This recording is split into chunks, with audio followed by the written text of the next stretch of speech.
Bem, pessoal, agora que a gente tem o nosso processo definido, nós vamos passar para a etapa de treinamento, que é uma das atividades mais importantes, uma atividade fundamental para se garantir que tudo aquilo que você planejou do ponto de vista de atividades e responsabilidades vai ser colocado em prática.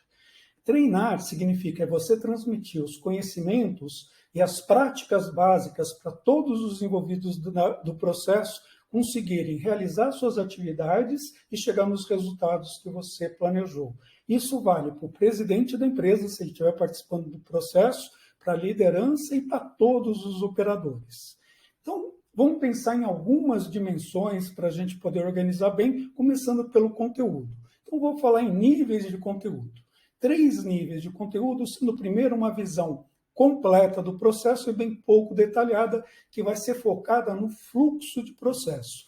Então, todos os participantes, do presidente ao operador, têm que ter essa visão macro, geral do processo, desde o início até o final, como o processo se desenrola, né, nas grandes macroatividades, para transformar as entradas nas saídas. Então, essa visão ampla, você deve preparar bem e transmitir isso para todos os envolvidos. Um nível abaixo disso, tem uma visão que a gente pode chamar dos procedimentos. Eu estou falando fluxo, procedimentos, porque a gente vai detalhar isso, uma aula só sobre documentação do processo, e a gente vai ter esse casamento. Os procedimentos são aquelas explicações mais detalhadas de como os blocos de atividades são executados. Então, uma vez que todo mundo teve essa visão, cada equipe tem que ter um entendimento das suas atividades. Então, vai entender, por exemplo, o pessoal de pagamento, como que é feito um pagamento, quais são os critérios, como eu aprovo. Alguém que recebe o material tem que entender esse escopo de como é que é recebido, quais são, digamos assim, se tem datas e horários, se tem padrões de atendimento. Então, todas essas coisas têm que ser passadas para as pessoas. E num terceiro nível, tem um detalhe realmente das atividades, que a gente pode chamar de manuais de usuários. Então, é o detalhe realmente operacional para executar uma tarefa.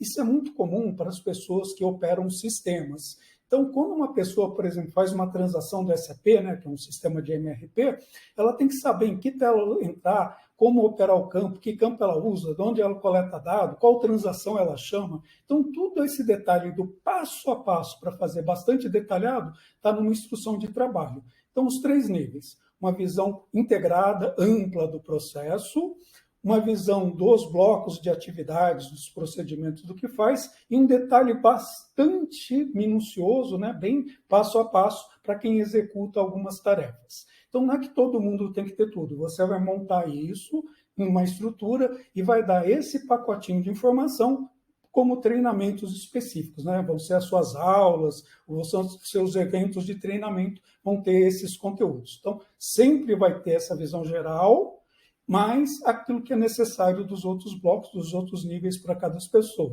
Então, por exemplo, o presidente da empresa talvez só tenha a visão geral, porque ele não tem uma atividade específica, ele faz uma aprovação, ele só tem que ter o pedacinho do procedimento da aprovação que ele realiza.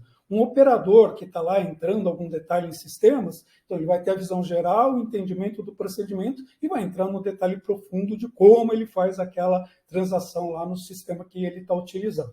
Então, isso é uma coisa. A outra coisa é o formato que eu vou fazer o meu treinamento. Então, a gente pode pensar num formato de aula ao vivo, né? Um apresentador em sala, com PowerPoint, com recursos de treinamento, com dinâmicas, interagindo diretamente com as pessoas. Então, esse é um formato. Você vai ter que montar a sala, vai ter que montar as apresentações, as dinâmicas, vai ter que ter toda a infraestrutura para receber as pessoas e você vai fazer o treinamento nesse formato. Um outro formato é fazer através de videoconferências ou de vídeos, que podem ser ao vivo, né? Você tem a estrutura toda montada, o apresentador está ao vivo ouvindo, recebendo perguntas e dando respostas para a plateia, então pode interagir de forma mais dinâmica, ou podem ser vídeos pré-gravados.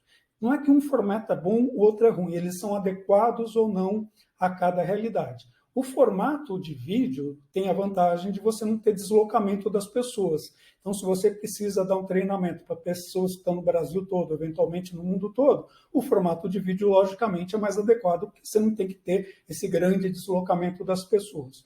Por outro lado, a riqueza de interação, quando as pessoas estão ao vivo, interagindo, trabalhando, não dá para alcançar num vídeo e não quer dizer que um vai ser correto ou outro errado. Não, ela vai ser adequada ou não para cada realidade que você tem. Um ponto importante para você sempre pensar no seu treinamento é o seguinte: você está dando treinamento para adulto, e adulto, para aprender, tem a seguinte característica: quanto mais ele praticar, quanto mais ele vivenciar, realmente executando aquilo que ele está aprendendo, e quanto mais ele puder discutir, interagir, mais ele vai aprender. Então, sempre que você puder, favoreça muito mais a parte de prática, exercícios e discussão em relação daquela coisa que é só expositiva, só você passando informação. Então, guarda nisso, que isso é muito importante. E qual é o passo a passo para você poder realmente montar o teu treinamento? Então, primeiro momento, o que eu preciso transmitir? Pensa naqueles níveis. Então, o que é a minha visão macro, naquela visão de processo, os grandes blocos, né, que eu tenho que passar os conceitos, os procedimentos, e onde eu tenho detalhes operacionais de execução. Então, esses conjuntos, divide isso pensando em como eu vou fazer, o que vai ser presencial, se vai ser presencial, é lógico, o que vai ser em vídeo, vídeo gravado, quais são os formatos que eu tenho. Aí você vê quem deve participar, e com essa combinação das minhas aulas, né, que é aquele formato com determinado conteúdo, quem vai assistir. Então você vai ter uma programação, e essa programação você já pode, a princípio, pensar: será que eu tenho que fazer uma turma única, ou seria bom ter uma turma, outra turma alternativa para garantir um pouco de flexibilidade, talvez defasar um pouco para ter tipo uma repescagem de pessoas? Então esses pequenos detalhes você vai ter que pensar.